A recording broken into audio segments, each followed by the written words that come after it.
Hello everyone and welcome to the program Talk Sports on Global Television. Super excited, super weekend filled with lots of matches and lots of juicy stories within the world of sports. My name is Samuel Odi and I make you welcome to Talk Sports. Yes, I know you're all sitting at the edge of your seats. It's 2 p.m. already and Napoli has already kicked off the first game, and then we are also waiting for the EPL, which is set to start out about 3:30 p.m. and then we are definitely going to bring you all of those juicy results as we see what really unfolds. And the big one for the night to crown the day is going to be between Real Madrid. That's the El Clasico battle between the two Spanish club giants. I was talking about Real Madrid and Barcelona. That is what we'll be using to cover up or crown up today's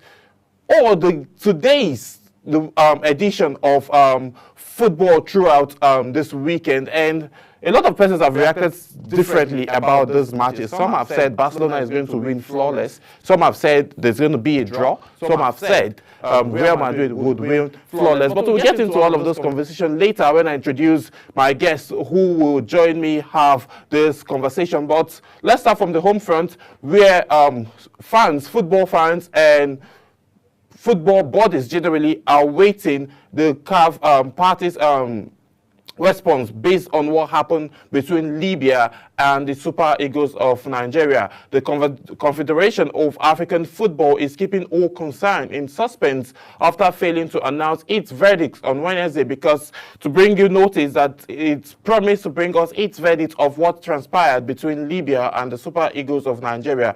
They said they're going to give us verdicts come Wednesday, but we've heard nothing yet.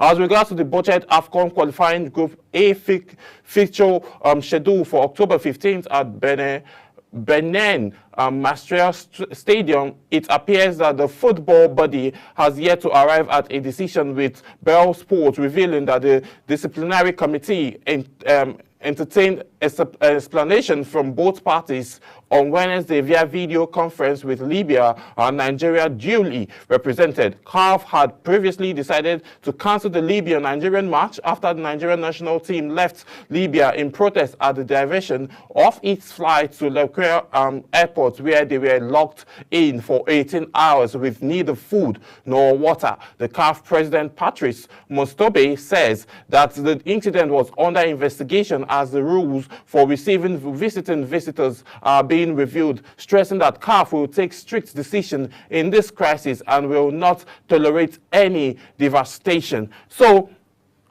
since the CAF president has this to say, and we are still waiting to see, Wednesday was the set date, he had a meeting, so Thursday passed, no story, no report, no response. Friday passed, today, Saturday, still we've heard nothing. Well, let's hope and see what happens. But Nigerian Super Eagles are saying they want to have that match played. So they want to beat Libya silly. Based on what they said, the treatment that they got was so uncalled for.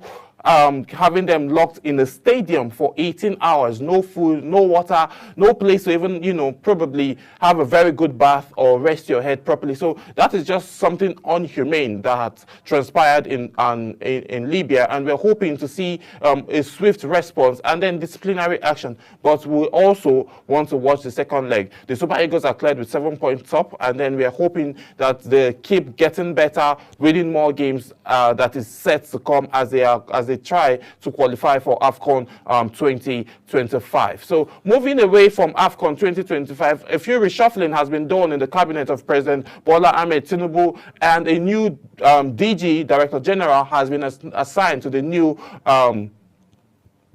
Sporting Development Commission that was created. And one of Nigeria's finest defender, Shehu Abdullahi, has backed the decision of Shehu Diko to be succeeded as Director General of National Sports Commission. Yes, Abdullahi, who is currently serving a brief loan stint with Kano Pillars, made this observation following Wednesday's appointment of the former chairman of the League Management Company. The appointment, which was announced in a statement by the presidency on Wednesday after Federal Executive Council meeting, came as part of 8 far-reaching actions aimed at rejuvenating the administration's capacity for optimal efficiency. Notable among the change in the ministerial reshuffle was the transfer of function of the Ministry of Sports Development to National Sports Commission and the move of Senator John Irwan Enoch from the Ministry of Sports to the Ministry of State for Trade and Investment. So this is just interesting. Yes,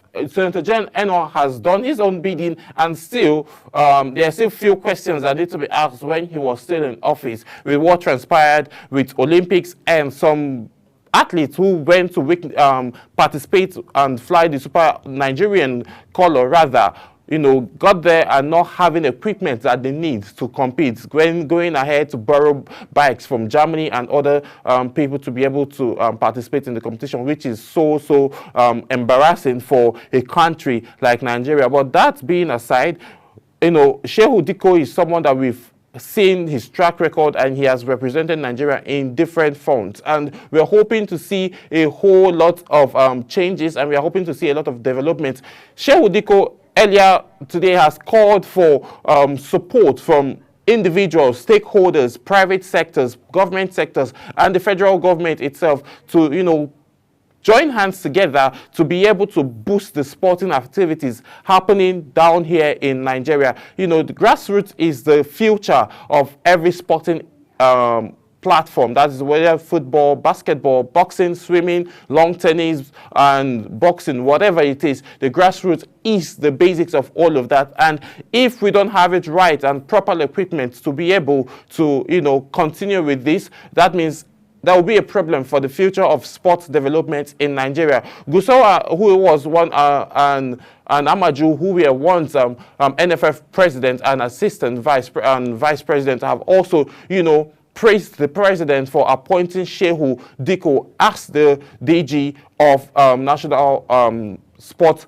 Commission. Is a welcome development, and people of this caliber hailing him, it shows that this guy has what it takes to be able to carry Nigerian sporting events and sporting activities to the next level. So we are hoping to see a whole lot of change within the sector. We are hoping to see a whole lot of development, coming up and then emerging, given the fact that we are hoping to see that a whole lot of sponsors and stakeholders will get themselves involved with what is happening locally in the sporting scene here in Nigeria, moving away from the Sporting Commission and the current Director General of the Sporting Commission, Shehu Diko. We are moving away from that, moving straight into Boniface breaking silence after CAF Player of the Year shortlist omission. Yes, a whole lot of persons have reacted differently, and it shows so much surprise. It comes with so much surprise and shock, but that's one thing about sports. You tend to see a whole lot of shocking moments, surprising moments that happen. That is the intriguing and most interesting part about sports. Who would wonder that Victor Boniface would not be listed for the CAF African Player of the Year award? That is so surprising, despite everything he has done. Now, a lot of persons have argued that maybe it was because he did not feature in the African Cup of All Nations. Probably that might be one of the reasons, because whatever you do outside, you need to come and represent your own country. But he couldn't represent because of injury, not because he did not make the list. But let me bring you up to speed with what Victor has to say. Nigerian striker Victor Boniface has reacted to his omission from the 2024 CAF African Player of the Year shortlist despite a standout season in Europe. The Bayern Leverkusen forward, who had an impressive campaign last season, was notably absent from the list of nominees released by the Confederation of African Football on Thursday. Yes, the list was released on Thursday. Boniface's achievements last season include winning the Bundesliga and the DFB Pokal with Leverkusen, finishing as European League silver medalist, scoring 21 goals, providing 10 assists, and playing only in 34 matches due to injury worries. But despite that, look at his statistics. In 34 matches, he was able to score 21 goals and creating 10 assists for his teammates. So automatically, he did well. But his performance earned him earned him his Bundesliga Rookie of the Season award and Sports in the Team of the Season. In response to his omission, Boniface took to his social media handle on X and has this to say: Rookie of the Season, Team of the Season, no worries, I no play AFCON. Now why are they wait for memes Dior? Yes, if you understand that since he did not play AFCON, then he understands that frankly well, that the reason he is not being, on the list was because he did not play AFCON. So he understands that, and then probably he will be handed a memes Dior, given the fact that he always trolls people on social media and always has something to say whenever a fan, tries to bully him on social media. So Boniface was absent from the African Cup of Nations due to injury. His omission has come as a surprise to many football fans, given his significant contribution on the field. Talking about awards and nominations, Super Eagles, Angola and others nominated for the National Team of the Year. Yes, the Confederation of African Cup again has nominated the Super Eagles for 2024 CAF National Team of the Year award. This was disclosed still same on Thursday. Other nominees include national teams from Angola, Burkina Faso, Ivory Coast, the Republic of Congo, Morocco, Mozambique, South Africa, Sudan, and as well as Uganda. These nations have all demonstrated exceptional performance in the recent competition, making the race for the award highly competitive. Yes, we all saw how competitive the previous African Cup of Nations was, where Nigeria, the Super Eagles of Nigeria, lost in the finals 2-1 against Ivory Coast, the host. Despite the fact that the Ivory Coast came down from behind and then get to qualify for the quarterfinals, semi-finals, and then all through to the finals, and then they still managed to win ahead of the Super Eagles. The Super Eagles were literally unbeaten apart from losing in the finals. So a lot of persons have reacted differently and said the Super Eagles are going to win. Angolans have said Angolans are going to win, given the fact that, these other countries didn't make it through to the finals, and there's just so much happening, and then we are just waiting to see. So get your votings right and then get into the action. Ademola Lookman also, and then William Troost Ekong were also on the list for the African Player of the Year. Who do you think takes it? Ademola Lookman made it through because one of his the hat-trick he scored in the Europa final against Bayern Leverkusen, and that has been the first of its kind ever for that to happen in Europe. And then he also got nominated for the Ballon d'Or, yes, and as well he represented in the African Cup of Nations and scored goals as well. So he has represented, and then we're super excited. This man was a man of the competition throughout African Cup of Nations in the person of William Troost Ekong, our able skipper, our able captain, who has been filling in since the absence of Ahmed Musa, and the guy has been doing an amazing job. So he was a man of the tournament. So let's see, he won the MVP. Let's see what happens. Do you think William Troost Ekong is going to take it, or Ademola Lookman who's going to snatch it away? Well, I'm actually, focused more on the Super Eagles players who are currently on the list and who got nominated for this award. So that's what we're going to bring, how much I'm going to bring to you from the local scene. Now let's take a quick flight all through to Europe, where one man is actually making a boast to say he is willing to take a struggling English Premier League team. Yes, the special one, Jose Mourinho, is willing to take on a struggling English team. He is one time a former Manchester United coach, and also the current Fenerbahce coach, and also Jose Mourinho has stated that he's open to coach any team at the bottom of the table in England for 2 years, speaking to reporters after his team shared a spoil with Manchester United in the Europa League a few hours ago. The Portuguese golfer says the best thing I have to do when I leave Fenerbahce, I go to a club that doesn't play in the UEFA competition. So if any club in England from the bottom of the table needs a coach in 2 years, I am ready to go. The former Chelsea boss to vent his frustration after he was shown a red card during the game, mocked the referee's red card decision after a heated dispute. So this is what the special one, Jose Mourinho, is saying. Though during the game he had a back and forth with the referee, and again he got a red card which sent him packing off the field. Yes. So Jose Mourinho had a loggerhead with his with the referee of the game. So I'm bringing you that gist about Jose Mourinho. Still on Jose Mourinho stories, the hilarious trade against the referee who sent him off against Manchester United game. Jose Mourinho went to a hilarious trade against the referee that sent him off during the Fenerbahce's draw with Manchester United. Mourinho was shown a red card by the referee Clement Tuchel after the host saw a penalty appeal turned down. Fenerbahce manager led the Turkish club's protest against the decision with the score level at 1-1 on the night. Asked about the incidents after the match, the 61-year-old told reporters, "I don't want to speak about it, but we all know that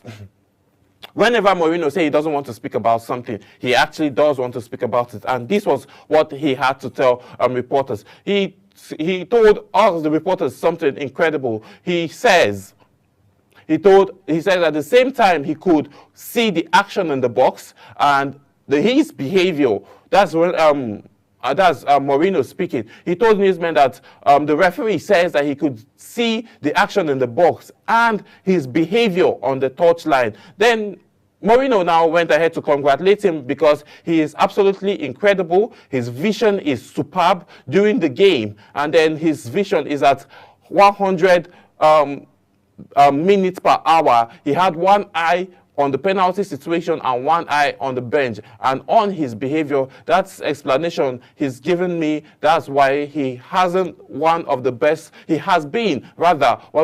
referees in the world. So you can see the humor behind all of that, because how can you say you have one eye in the penalty box and then having one eye? If he had said he got information from the VAR or from his linesman, I think that is more understandable. But you can't say you have your eye in the penalty box and then you also have your eye at the bench, which is way behind you. So it doesn't really make sense. But if he has a ton of vision like that, then kudos and congratulations to him for having that superb sight and being able to manage everything happening within the field of play. So moving away from Jose Mourinho and as well as the referee who issued him a red card, let's talk Fenerbahce and Manchester United draw, and also having a conversation around Erik ten Hag. Erik ten Hag's job has been on the line for a very long time, and mind you, in the Europa League, Manchester United remained winless after the draw they had to play with Fenerbahce. They've always said that there were two sides to Jose Mourinho at Manchester United after the charming Jose took center stage before his game. It was a chippy Jose who created the headlines after he had ended up in the stands here at the Sheikhoum Sakolum Stadium. What did he say in the fourth official Jeremy sent? After Fenerbahce were rightly denied the penalty from Manuel August minimal contact on Bright Osayi Samuel in the second half, or was it just because he strayed out of his technical area, flipping his arm like a madman at the mood in the stadium reached boiling point? We might never know, but it was enough for French referee Clement Tuchel to show him a straight red card. This was coming from Erik ten Hag. This was Erik ten Hag's reaction to the whole thing. So him calling Jose Mourinho a madman, that's a different angle of the whole story. And Mourinho has actually had nothing to say in response to that. And talking about Sir Jamie Ratcliffe has actually issued series of threats and the innos to Erik ten Hag. If you remember with me vividly, or if you can't remember, let me bring you up to speed with what happened the FA Cup finals. Yes, between Manchester United and Manchester City. It was said that if Erik ten Hag gets to win the match, that's the finals against Manchester City, he gets to remain as a coach. He gets to keep his job. So fast forward, he was able to secure that win that he really, really wanted. So after securing the win, fast forward, the season started. He started on a good note, winning matches. But now, Manchester United are going back and forth, losing and having draws. But whenever a threat is issued about him, losing his job if he does lose the next match. We see he does something special and then he wins. If there is no threat, it's either he loses or he plays a draw. What happens? A lot of persons have said, mostly Manchester United fans. My friends, I have friends who are Manchester United fans who have said they only have peace of mind when there's an international break. So what is the problem? They said they need Erik ten Hag gone. A lot of persons have said the same thing. But there is this man that was superb during the match against Fenerbahce, who was the saving grace of Manchester United. His name is Andre Onana. Andre Onana made some sensational double saves to deny Fenerbahce a win against them a few hours ago. Andre Onana made a brilliant double save in the first half of Manchester United clash with Fenerbahce, which left opposition manager Jose Mourinho laughing in disbelief. A whole lot of people disbelieved that those swift response from Andre Onana. The goalkeeper joined the Red Devils in the summer of 2023, but endured a tricky first season as Erik ten Hag's men slumped in to a humiliating 8th place finish. His performance have picked up somewhat over the last few months, despite United reaching a new lows in plummeting to the 12th in the current Premier League log as the pressure mounts on their Dutch's manager. Talking about pressure, the Inos have been on the case of Sir Jamie Ratcliffe a lot, and rather on Erik ten Hag, I beg your pardon, have been on his issue, and then they are expecting him to do better and better and better. But now, we hope that he gets to improve, he finds the loopholes, find the angles where he needs to do better, and then major more on those angles and see how well he's going to, perform in the next couple of seasons. Moving away from Manchester United, let's talk about the green side of North London. Yes, we are speaking about Chelsea. We all know that the sky is always blue in North London, where we have seen Joao Felix shines with a stylish brace as the Blues B team dispatched the Greeks host. Yes, so Chelsea won their match 4-1. Superb, very superb. Anyone with a heart was moved by the outpouring of grief for George Baldock from his fractious family, but Chelsea players had a job to do. Enzo Maresca's results were relentless in Anthem, even without Cole Palmer, Leif Cowell, Reece James, Maurice Caicedo, Malo Gusto, Nicola Jackson, Romeo Oliveira, and Wesley Fofana. They stunned a victory to remain at the right end of the Conference League table. Mircano Mudryk was among Maresca's 11th change, who stepped up as the Ukrainian scored 1 and then set up Joao Felix for 2. The once great wonderkid of European football seizing the opportunity of a rare start. Christopher Nkunku dispatched the visitors' fought via a penalty. Yes, so Chelsea's players had a job to do, and then they went and then they won 4-1.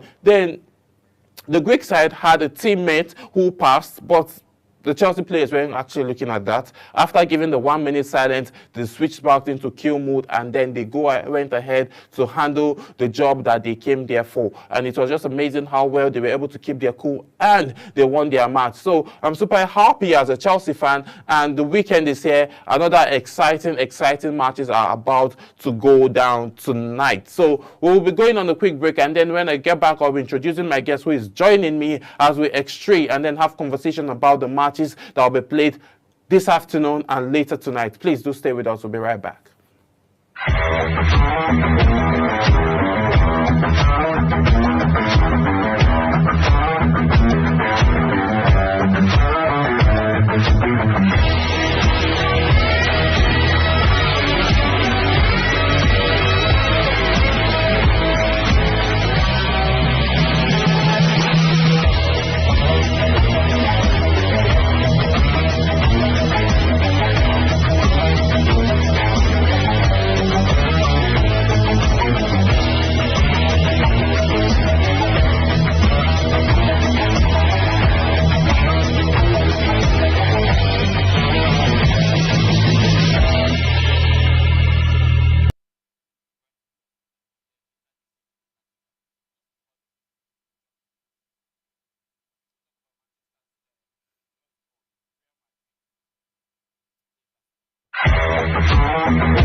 Yes, many thanks for staying with us. If you're just joining, this is Talk Sports on Global Television. It's been an amazing set going on here. Lots of gist going on off camera.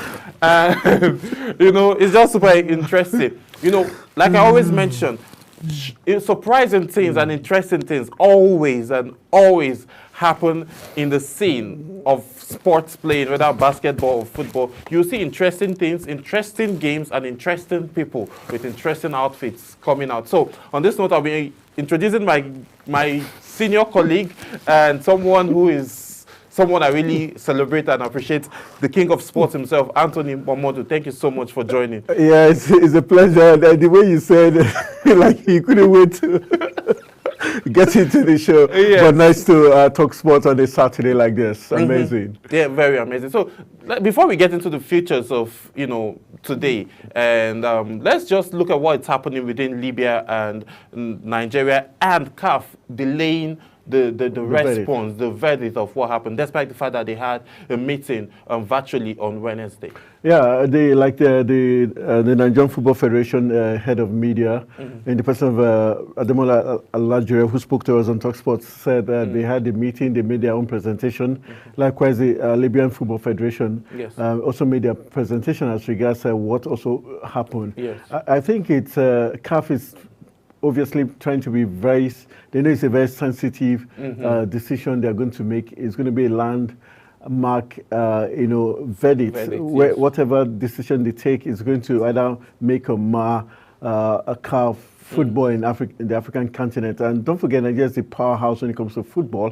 We are 3 times African champions. We were the first African country to win the FIFA Under-17 World Cup as far back as 1985.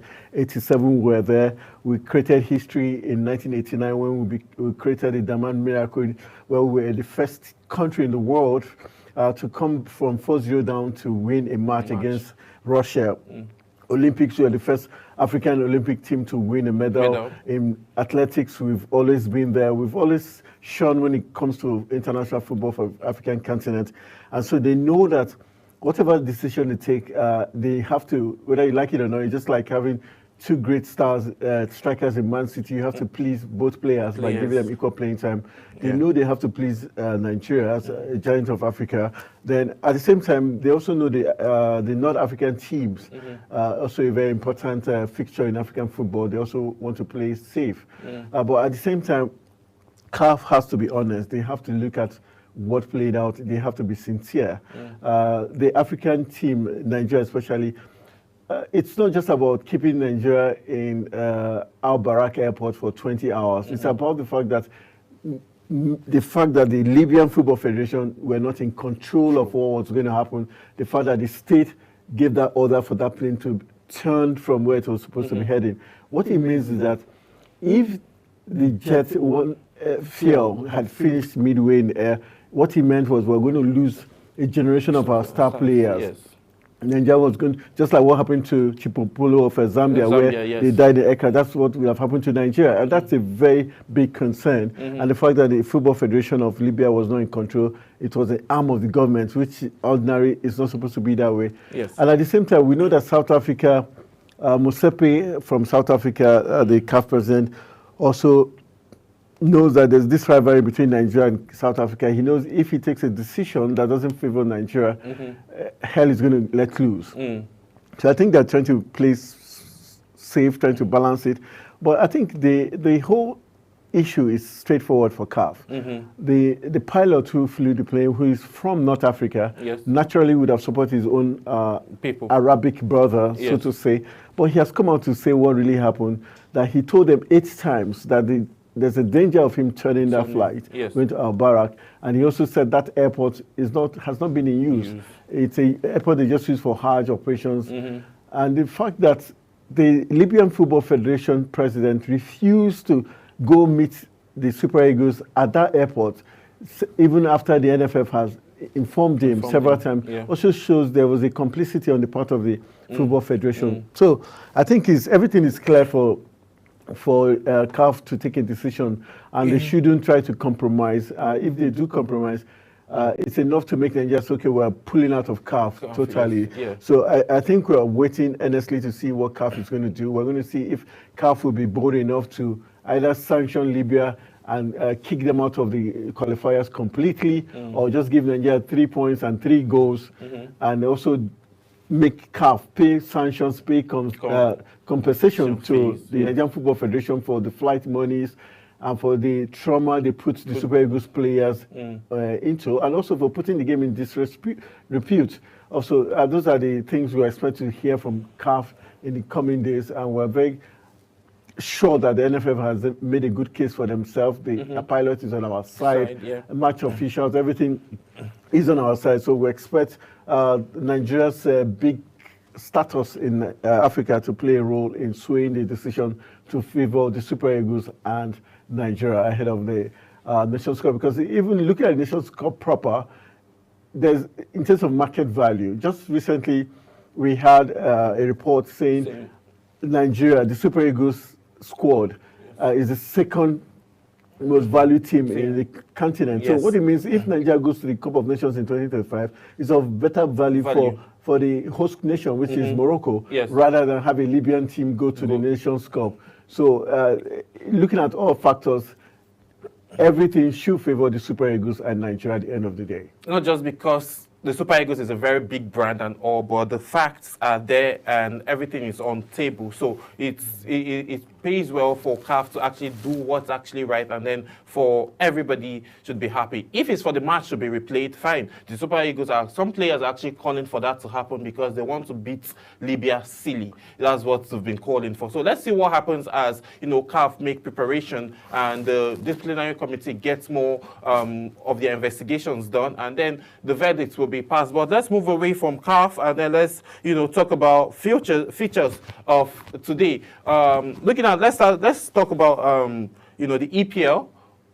Let's talk about the EPL. But let's start from the Serie A, because since there's a match going on, Napoli is playing Riz, and the last check they were playing a goalless draw still in the first half. What's your reaction against Leeds United? Yes. Okay. Looking at Napoli, some had expected that since the exit of Victor Osimhen, Napoli was going to fold up, but apparently Lukaku and Antonio Conte, their new manager, has got them up and running. For Napoli against Lecce, Lecce has always been a team that is on the, you can't call them a top team, but a team that always escape relegation or just at the 7th, 8th kind of team. So we expect that Napoli, being at home, they should be able to beat Lecce in this encounter. But in football, you cannot write people off. On paper, obviously, Napoli should win the match. But the fact that it's still goalless, even though Napoli did score, but the goal was chalked up, it tells you. Also, Napoli still have the firepower. Kvaratskhelia, the Georgian striker who Manchester United is looking to poach on, is still there. So they still have the firepower to beat Lecce. So it's still a very close one. But as a pundit, I expect Napoli to take all 3 points before the game wraps up. So it's going to be a very interesting matchup. Very interesting matchup. The game against between Bologna and AC Milan has been postponed to later this evening, 5 p.m. due to some weather challenges. So now let's talk Atalanta Verona. This is one of the biggest that will be happening today, and then that's what the Italians will be using to wrap up the day. So what's your reaction? What do you expect? Against Atalanta, Verona is a very formidable side also. Atalanta, no doubt, we know how great they are. Last season was their season where they beat a team that didn't lose a match the whole of the Bundesliga. Talking about Bayer Leverkusen. But we've seen that in the last 2 games they played in the Champions League, it wasn't smooth sailing for them. It was difficult for them to crack their opponent. And so against Verona, it's going to be a tricky time. If you look at Verona, Atalanta, not so much difference between them in terms of status. Aside that victory Atalanta had last season, you could say Verona is close by to Atalanta in terms of rankings. So it means it's going to be a very tricky tie, but also a chance for Atalanta to bounce back. Because if they can beat Verona, it means there's something wrong. Either the coach is not getting right or the players have lost form, and they need to win this match for them to bounce back and get ready for the European matches coming up. And looking at the standings of Atlanta, they should be able to get one past Verona, especially when you look at the fact that the Super Eagles striker Ademola Lookman is still in that team, and he's still on fire. And the fact that recently Everton is looking to poach him in the January transfer window. So it means he has a lot to want to prove a point so that he can make the move back to England. Don't forget, England is his home roots. Just that because things weren't going well, he had to move to the Serie A. So Atlanta, they still have what it takes to run past Verona, but at the same time, football is unpredictable. So Bologna, AC Milan, also very interesting, but it also tells you that when it comes to weather, you cannot cheat nature. But AC Milan will be looking to see how they can get all 3 points against Bologna, who are also in the European League. They lost against Liverpool, and so it's going to be a tricky one. Don't be surprised if they nick one past AC Milan, who has Nigerian international Samuel Chukwueze. And so Atlanta, Verona, very interesting matchup, but all 3 points should go to Atlanta, all things being equal. Bologna, AC Milan, hopefully, it's going to be a very cagey one, but AC Milan, looking at their tradition in Serie A, they should be able to carry the day. Not forgetting that we've got the Mardinis making history. Daniel Mardini, following the footsteps of his grandfather and father, playing for AC Milan. They have a lot to want to prove a point. Yes, well, they have a lot they want to prove a point. But before we leave the Serie A scene, the coach of Atlanta have said a few days ago that the AFCON qualifiers have affected the form of Ademola Lookman. Do you agree with that, given the fact of the last few games that they played? I think it's disrespectful for him to say that because rather it should be a plus. When your player plays for the national team, it's because he's good and it adds to his market value. Saying it affected the form, are you saying that he's playing with players that are lesser value? Is he saying that the competition, AFCON qualifiers, is not a good test for players? He has to explain what he really means when he says, or unless he is telling us that the journey Ademola Lookman takes flying down to Nigeria to different matches is affecting him, so he's having fatigue. From that perspective, we can say it makes more sense. But to just say the qualifiers are affecting them, that's not fair. That's like putting down African Cup of Nations, which is the biggest tournament in Africa. Because it's just like saying the Nations League, where other players from Atlanta go to play for their respective club countries, affects them in the Serie A. So I think I take that with some reservations. Yeah, well, we'll see. Man City will be playing by 3 p.m. against Southampton, and then let's talk about this bigger cracker. That'll be El Clasico battle. Real Madrid. I know you have a thing for Real Madrid, and again Barcelona, the Galacticos. So how interesting? What do you expect for that match? For Man City, I think is we all know it's going to be a clean sweep for Man City. Southampton, they're going to take them to the cleaners. Yes. Already they're at the bottom base of the EPL. It's so sad we have Nigerian-born player there, Joe Aribo, still in Southampton. But Man City, we know they've been amazing in the Champions League. We saw them during the course of the week, and Erling Haaland is a monster. We saw him backheel, scoring with a backheel in the Champions League. Is no mean feat. So against Southampton, I think it's just for them to increase their goal tally against Southampton, and it's going to be a goals rush by 3 p.m. when the Blue Citizens take on Southampton. And for El Clasico, it's a match we are all waiting for. Both teams seem to be on the same pace right now. Barcelona have been in imperious form. They've been trashing everywhere that comes to them. Hansi Flick, the German coach who took over from Hernandez Xavi, seemed to have found his mojo, and he has got the boys playing and scoring goals. Yamal is on fire. Lewandowski has found his scoring boots. And one Brazilian guy is now a hat-trick hero, Rafinha. So what he tells you that he has been able to get all the top players satisfied. They are playing, they're scoring goals, and Barcelona is on red hot.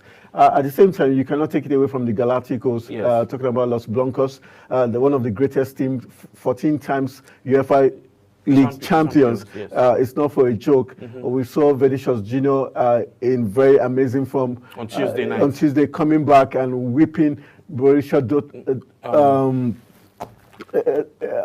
Okay, now the club just jumped from my head. Winning by 5 goals to 2. Scoring a hat-trick. A hat-trick. It tells you that team, even when you think they're down, they bounce back and they even add more for you. And Carlo Ancelotti, the greatest manager of all time now, has said he now believes Vinicius Junior is the heir apparent to the Ballon d'Or. Yes. And it shows you what it takes. And Real Madrid, they've got the firepower. This is going to be Mbappe's one of his first tests. He needs to prove a point that he's indeed a great player, and the only way he can do that is smack the Catalan Giants bad.